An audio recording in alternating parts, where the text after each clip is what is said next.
بسم الله الرحمن الرحيم. الحمد لله رب العالمين، والصلاة والسلام على سيد المرسلين محمد وآله وصحبه أجمعين، أما بعد. قال الله تبارك وتعالى في كتابه المجيد والفرقان الحميد: أعوذ بالله من الشيطان الرجيم، بسم الله الرحمن الرحيم. قل لمن ما في السماوات والأرض قل لله كتب على نفسه الرحمة ليجمعنكم إلى يوم القيامة لا ريب فيه الذين خسروا أنفسهم فهم لا يؤمنون وله ما سكن في الليل والنهار وهو السميع العليم.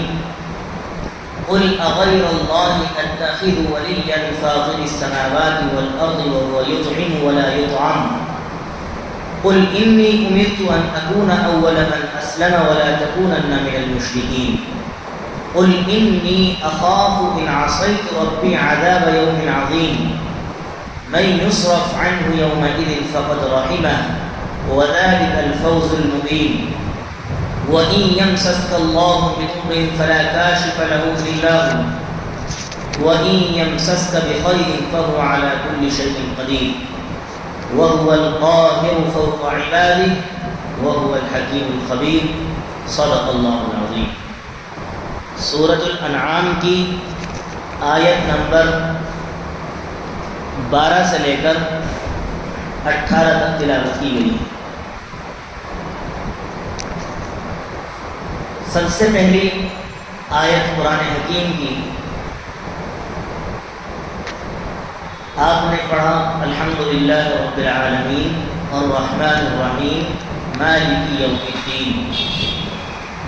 ابھی گزشتہ آیت میں آپ نے یہ سمجھا، یہ پڑھا کہ جو معجزے اللہ تعالیٰ اپنے نبی کو خود دیتے ہیں، ان معجزوں کے بدلے میں کوئی ایمان لائے یا نہ لائے، اللہ تعالیٰ اس پر سزا نہیں دیتے ہیں، اختیار ہے.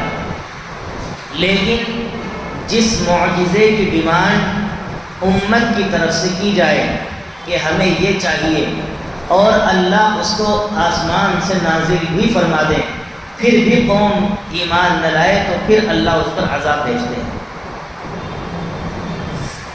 میں نے آپ کو سمجھایا کہ بہت سارے معجزات نبیوں کو دیے گئے، لیکن ان سارے معجزات کے بعد بھی نبیوں سے دوسرے معجزات کے بارے میں سوال کیا گیا کہ آپ ہمیں فلاں جگہ سے اونٹیں نکال کر دکھائیے، آپ جو ہے آسمان سے دسترخوان نازل کرائیے، آپ ہمیں اللہ کی آواز سنوائیے.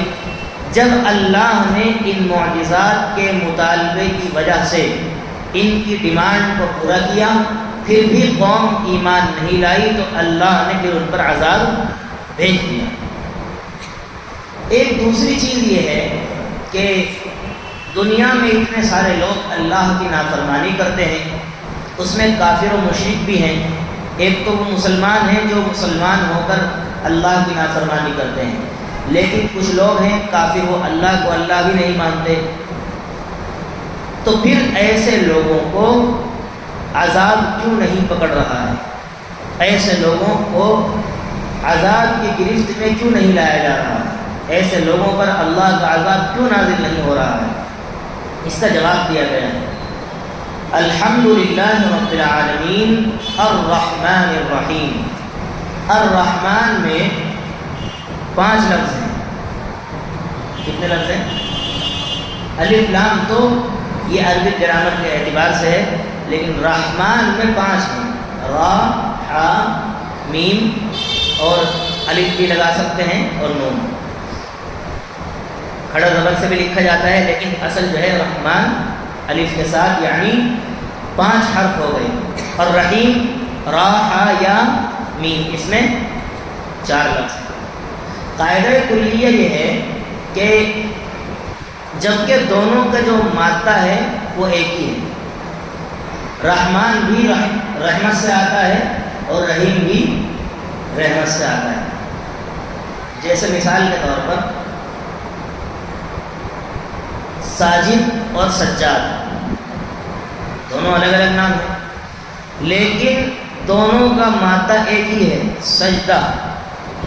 ساجد کا مطلب ہے سجدہ کرنے والا، سجاد بہت زیادہ سجدہ کرنے والا، مادہ دونوں کا میٹیریل ایک ہے سجدہ۔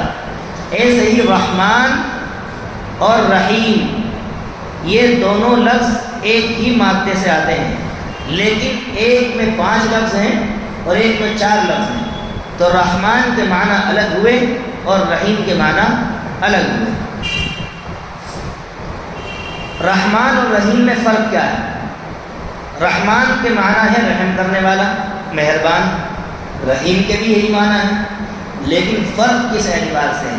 مفسرین لکھتے ہیں کہ دنیا کے اعتبار سے اللہ نے ہر کسی کو اپنی رحمت دی ہے۔ جو آدمی نماز پڑھ رہا ہے اس کو بھی رزق مل رہا ہے، جو نماز نہیں پڑھتا اس کو بھی رزق مل رہا ہے، جو یہ کہتا ہے اللہ ایک ہے اللہ اس کو بھی کھانا دیتے ہیں، جو یہ کہتا ہے کہ ایشور کا روپ بہت سارے روپ ہیں ان کو بھی رزق مل رہا ہے۔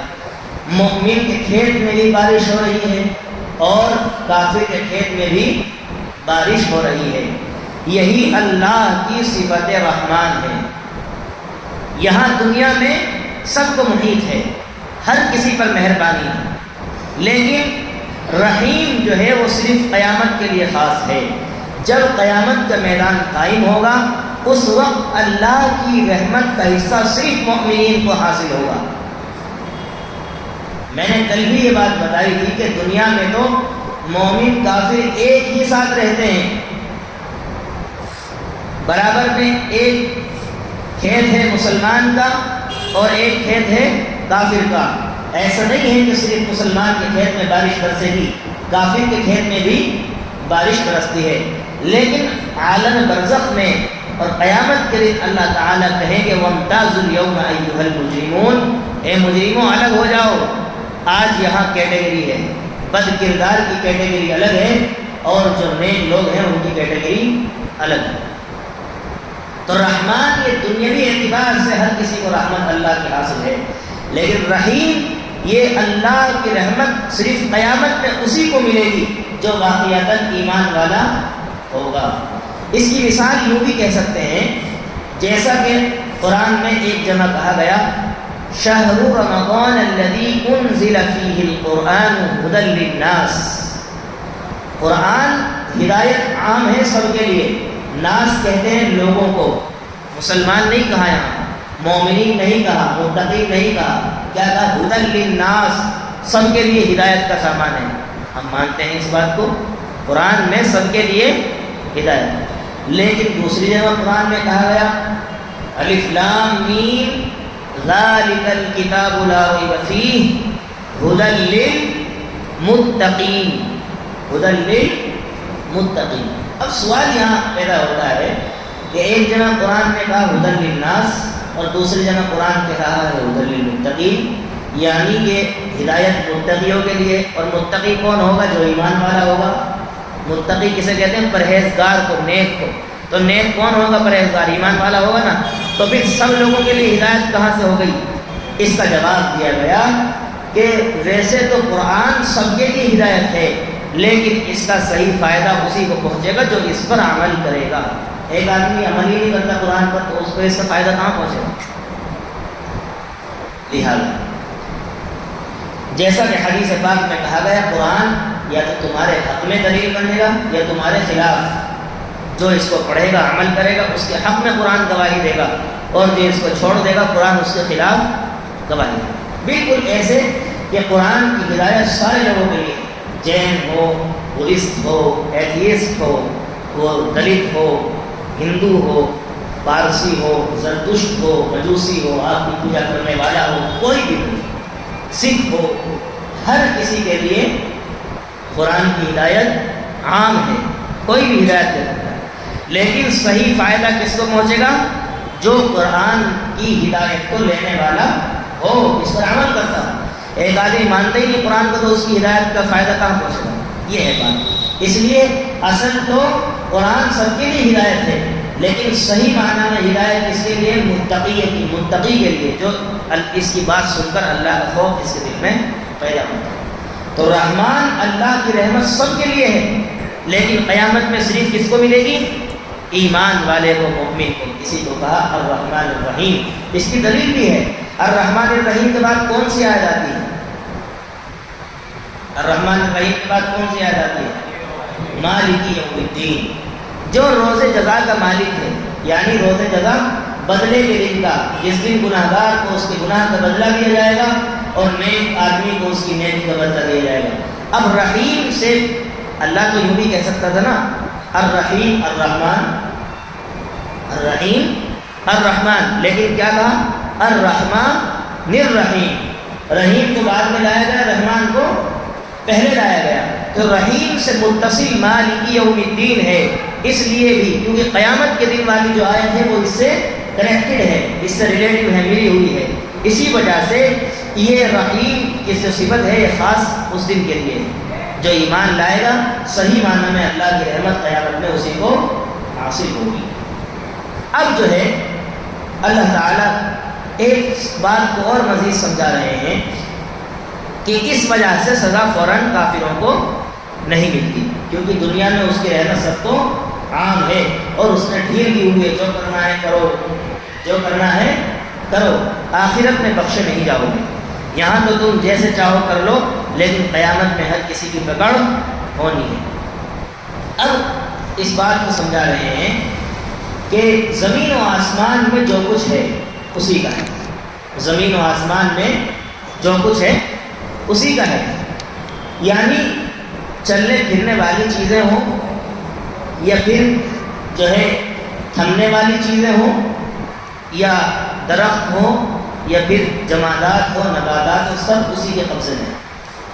اب اللہ تعالیٰ فرماتے ہیں اے نبی آپ ان سے کہو قل لمن ما فی السماوات والارض قل للہ، زمین و آسمان میں جو کچھ ہے اسی کا ہے۔ پہلے پوچھو ان سے، یہ انٹروگیٹو سینٹینس ہے، سوالیہ سینٹینس، ان سے پوچھو کس کا ہے، زمین و آسمان میں جو کچھ ہے کس کا ہے؟ جب یہ انکار کریں تو ان سے کہو قل للہ، اللہ کا ہے، كتب علی نفسہ الرحمہ، اس نے اپنے اوپر رحمت کو لازم کیا ہے۔ کیوں؟ کیونکہ اس نے انسان کو جنت کمانے کے لیے بنایا ہے، اور انسان کو جنت کمانے کے لیے بنایا اور انسان کے لیے دنیا کی ساری چیزوں کو بنایا ہے۔ یہ جب قرآن نازل ہوا اس وقت آقا اور غلام کا رواج تھا، غلام خریدے اور بیچے بھی جاتے تھے، اس کا کام کیا تھا؟ غلام کما کر لاتا تھا اور آقا اس کی کمائی بیٹھ کر کے کھاتا تھا۔ لیکن اللہ نے عبد غلط استعمال کر کے بتایا کہ میں تمہاری کمائی نہیں کھاتا، میں تو تمہیں خود کھانے کو دیتا ہوں۔ اے نبی آپ ان سے پوچھو زمین و آسمان میں جو چیزیں ہیں وہ کس کی ہیں؟ یہ انکار کریں گے تو پھر ان سے کہو قل للہ، سب اللہ کے لیے ہیں۔ کتب علی نفسہ الرحمہ، اللہ نے اپنے اوپر رحمت کو لازم کیا ہے الرحمن کے دائرے میں۔ لَيَجْمَعَنَّكُمْ إِلَىٰ يَوْمِ الْقِيَامَةِ لَا رَيْبَ فِيهِ، لیکن وہ تم سب کو ایک دن ضرور جمع کرے گا، اس دن لا ریب فیہ، جس کے آنے میں کوئی شک نہیں ہے۔ الذین خسروا انفسهم، جن لوگوں نے اپنی جان پر ظلم کیا، اپنے آپ کو گھاٹے میں رکھا، خسارے میں رکھا، اللہ کی بات نہ مان کر، فہم لا یؤمنون، تو ایسے لوگ جو ہے ایمان نہیں لائیں گے اور ان کی پکڑ قیامت میں ہوگی۔ وَلَهُ مَا سَكَنَ فِي اللَّيْلِ وَالنَّهَارِ، زمین و رات اور دن میں جو چیزیں ٹھہری ہوئی ہیں وہ سب اللہ کی ہیں۔ وَهُوَ السَّمِيعُ الْعَلِيمُ، اور وہ سننے والا ہے اور جاننے والا ہے۔ اب آیت میں کیا بتایا گیا؟ جو چیزیں ٹھہری ہوئی ہیں، لیکن ہر آیت میں اپوزٹ مفہوم بھی ہوتا ہے، جس کو ہماری تفسیر کی اصطلاح میں مخالف مفہوم کہتے ہیں۔ یعنی مثال کے طور پر ایک بات کہی جائے تو دوسرا مطلب اس سے کچھ سمجھ لینا چاہیے، جیسا کہ حدیث پاک میں فرمایا سب سے برکت والا نکاح وہ ہے جس میں سب سے کم خرچ ہو، تو اس کا اپوزٹ کیا نکلے گا؟ جس میں زیادہ خرچ ہو، فضول خرچ ہو، وہ سب سے منحوس نکاح ہے۔ سمجھ رہے ہیں؟ ایسے ہی یہ جو آیت ہے وَلَهُ مَا سَكَنَ فِي اللَّيْلِ وَالنَّهَارِ، رات اور دن میں جو چیزیں قرار پائی ہوئی ہیں، ٹھہری ہوئی ہیں، وہ سب اللہ کی ہیں۔ اس کا مطلب یہ ہے جو چل پھر اس کا مقابل لفظ سکنہ کا مقابل لفظ تحرکا، یعنی جو چیزیں متحرک ہیں وہ بھی اللہ کی ہے، جو چیز سکون میں ہے وہ بھی اللہ کی ہے، اور جو چل پھر رہی ہیں یا روزی کما رہے ہیں سب وہ بھی اللہ کی ہے۔ وَهُوَ السَّمِيعُ الْعَلِيمُ، وہ سننے والا بھی ہے، جاننے والا بھی ہے۔ اب اللہ تعالیٰ نے دو طریقے سے، پازیٹیو اعتبار سے بھی نگیٹو اعتبار سے بھی، مثبت اور منفی دونوں پہلو سے دعوت دینے کی کوشش کی ہے کافروں کو نبی کے ذریعے سے۔ قل، اے نبی آپ ان سے کہیے، اغیر اللہ اتخذ ولیا فاطر السماوات والارض وهو یطعم ولا یطعم، کیا میں اللہ کو چھوڑ کر کسی اور کو اپنا کارساز بنا لوں جو کہ زمین و آسمان کو پیدا کرنے والا ہے، نیست سے ہست کو وجود میں لانے والا ہے، عدم سے ہر چیز کو وجود میں لانے والی ذات رب العالمین کی ہے، میں ایسے پروردگار کو کیوں ایسے پروردگار کے علاوہ چھوڑ کر کسی اور کو اپنا معبود اور کارساز کیوں بناؤں؟ وَهُوَ يُطْعِمُ، جبکہ وہ کھلاتا ہے، وَلَا يُطْعَمُ، اس کو نہیں کھلایا جاتا۔ یعنی اللہ کے جو بندے ہیں، اللہ اپنے بندوں، جبکہ آقا اللہ ہے تو بندے کا کام کیا تھا؟ آقا کو کھلانا، لیکن اللہ یعنی آقا اپنے بندے سے کھا نہیں رہا ہے، وہ اپنے بندے کو خود کھلا رہا ہے۔ وَهُوَ يُطْعِمُ وَلَا يُطْعَمُ، وہ کھلاتا ہے، وَلَا يُطْعَمُ، اس کو کھلایا نہیں جاتا۔ قل، اے نبی آپ ان سے کہیے، انی امرت، مجھے اس بات کا حکم دیا گیا ہے کہ میں سب سے پہلا ایمان لانے والا بندہ بنوں۔ جس طریقے سے کلاس میں ہر بچے کی یہ خواہش ہوتی ہے کہ اس کو فرسٹ پوزیشن، اول مقام حاصل ہو، اسی طریقے سے ہر ایمان والے کی کوشش یہ ہونی چاہیے کہ میں اللہ کی اطاعت و فرما برداری میں اول پوزیشن حاصل کروں۔ قل انی امرت ان اکون اول من اسلم، مجھے حکم دیا گیا ہے کہ میں سب سے پہلے ایمان لانے والا بنوں، ولا تکونن من المشرکین، اور تم اس کے ساتھ کسی کو شریک نہ ٹھہراؤ، مشرکین میں سے مت بنو۔ قل، اب نگیٹو پہلو سے دعوت دی گئی، پازیٹیو پہلو سے تو کہ بھئی جب وہی کھلاتا ہے، وہی معبود ہے، وہی کارساز ہے، سب چیز وہی دے رہا ہے، تو پھر اس کے علاوہ عبادت دوسرے کی کیوں؟ پازیٹیو پہلو تو یہ ہے۔ نگیٹو پہلو یہ ہے، اللہ فرما رہے ہیں کہ ان سے کہو کہ اگر اللہ قیامت کے دن مجھے عذاب دینے پر آیا تو کون ہے جو اللہ کے علاوہ اللہ کے عذاب سے بچا سکتا ہے؟ اگر اللہ نے قیامت میں مجھے عذاب دیا، کون بچائے گا مجھ کو؟ جن بتوں کی پوجا ہم کر رہے ہیں کیا یہ بچائیں گے؟ ہرگز نہیں۔ اب اللہ تعالیٰ فرما رہے ہیں، اے نبی آپ ان سے کہو، انی اخاف، مجھے ڈر ہے اس بات کا، میں ڈرتا ہوں اس بات سے، ان عصیت ربی عذاب یوم عظیم، میں اس پروردگار کہ میں اپنے اس رب کی نافرمانی کروں جو قیامت کے دن، جو بڑے دن کا مالک ہے اور بڑے دن کے عذاب سے مجھے ڈر لگتا ہے۔ اخاف ان عصیت ربی عذاب یوم عظیم، کہ میں اپنے رب کی نافرمانی کروں، وہ اس رب کی نافرمانی جو بڑے دن میں ہم سب کو عذاب بھی دے سکتا ہے۔ من یصرف عنہ یومئذ فقد رحمہ، اصل کامیابی ابھی میں نے عرض کیا، رحمان دنیاوی اعتبار سے اور رحیم آخرت کے اعتبار سے۔ من یصرف عنہ یومئذ، اس دن جس کو عذاب سے بچا لیا گیا، فقد رحمہ، صحیح معنی میں رحمت اسی کو ملی۔ وَذَلِكَ الْفَوْزُ الْمُبِينُ، اور یہی واضح اور کلیئر کامیابی ہے۔ اب آخر میں قاعدہ کلیہ بیان کر دیا، جو کچھ اللہ کی طرف سے کسی کو بھلائی یا برائی پہنچتی ہے وہ اللہ ہی کی طرف سے ہوتی ہے۔ وَإِن يَمْسَسْكَ اللَّهُ بِضُرٍّ، اللہ اگر تجھے کسی برائی کا اور تکلیف کو پہنچانے کا ارادہ کر لے، فلا کاشف لہ الا ہو، اس کے علاوہ کوئی ہٹا نہیں سکتا، اور اگر وہ تجھے کوئی بھلائی پہنچانا چاہیں فہو علی کل شیء قدیر، تو وہ پہنچا کر رہیں گے، اسے کوئی روک نہیں سکتا۔ کیوں؟ وہو علی کل شیء قدیر، وہ ہر چیز پر قادر ہے۔ وہو القاہر فوق عبادی، اور وہی اپنے بندوں کے اوپر غالب ہے، بندے اس سے باہر نہیں ہیں۔ جو لوگ سمجھ رہے ہیں کہ ہم اللہ کی پکڑ سے باہر ہیں، باہر نہیں ہیں۔ وَهُوَ الْقَاهِرُ فَوْقَ عِبَادِهِ، وہی اپنے بندوں کے اوپر غالب ہے۔ وَهُوَ الْحَكِيمُ الْخَبِيرُ، وہ بڑی حکمت والا ہے اور ہر چیز کی خبر رکھنے والا ہے۔ حکمت والا کس اعتبار سے ہے؟ وہ چاہے تو آج بھی ہر کسی کو سزا دے سکتا ہے، وہ چاہے تو آج بھی ہر کسی کو سزا دے سکتا اور جس کو چاہے اس کو پکڑ سکتا ہے، لیکن اگر اس طریقے سے پکڑے گا تو پھر لوگ اس کو دیکھ کر ڈریں گے، جبکہ اللہ چاہتا ہے کہ مجھ کو بن دیکھے، مجھ سے بن دیکھے ڈرا جائے۔ اللہ دکھا کر ڈرانا نہیں چاہتا، اللہ بن دیکھے جو ہے اپنے بندوں کو ڈرانا چاہتا ہے۔ جیسے کہ ہارون رشید نے بہلول دانا تھے، اب وہ گھر بنا رہے تھے مٹی کے گھرولے، پوچھا کیا کر رہے ہو؟ کہا جنت کا محل بنا رہا ہوں۔ انہوں نے سوچا یہ تو ایسے ہی پاگل ہے۔ پیچھے سے ہارون رشید کی بیوی زبیدہ بھی آئی، کہا کیا کر رہے ہو؟ کہا جنت میں۔ کتنے میں؟ کہا کہ 1 دینار میں۔ کہا ٹھیک ہے، لو 1 دینار اور جنت کا محل دے دو۔ بیوی نے خرید لیا اور اس نے مٹی کا گھر سمجھ کر اور پاگل گھر سمجھ کر چھوڑ کر بادشاہ ہارون رشید آگے چلا گیا۔ خواب میں دیکھتا ہے کہ ایک محل ہے، اس پر نام لکھا ہوا ہے زبیدہ کا۔ داخل ہونے کے لیے جیسے ہی دربار نے روک لیا، کہا یہ تمہاری بیوی کا محل ہے، تمہارا نہیں ہے۔ آنکھ کھل گئی، پھر اگلے دن گھر بناتے ہوئے دیکھا اور کہا کہ لاؤ 1 دینار میں مجھے بھی ایک محل دے دو جنت میں۔ کہا اب اس کی قیمت آدھی حکومت، اپنی آدھی حکومت دو اور محل خرید لو۔ دیکھ کر آئے ہیں نا، خواب میں دیکھ کر آئے ہیں۔ ایسے ہی اللہ تعالیٰ چاہتا ہے کہ بندے مجھے بن دیکھے ڈریں، مجھ سے بغیر دیکھے ڈریں۔ اسلام کا جو سب سے بڑا کانسیپٹ ہے وہ یہی ہے، ایمان بالغیب۔ قرآن جہاں شروع ہوتا ہے سورہ بقرہ، الف لام میم ذالک الکتاب لا ریب فیہ ھدی للمتقین۔ متقی کون ہیں؟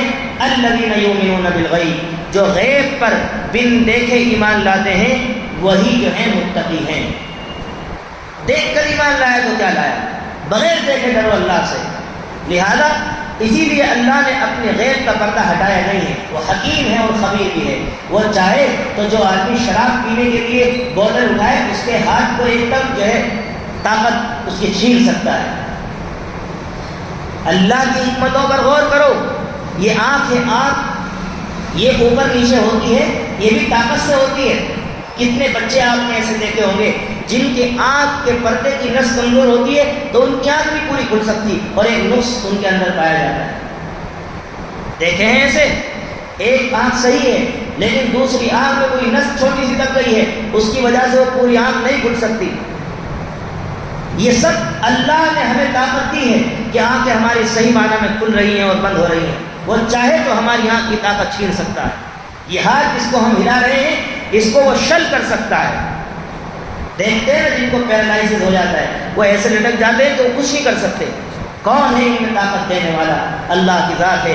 اس لیے وہ حکیم ہے، وہ چاہے تو تمہیں کر سکتا ہے لیکن کرے گا نہیں، کیونکہ پھر دیکھ کر لوگ ڈریں گے۔ اللہ چاہتا ہے میرے بندے مجھ سے بن دیکھے ڈریں۔ اللہ عمل کی توفیق عطا فرمائے، آمین۔ وآخر دعوانا الحمدللہ۔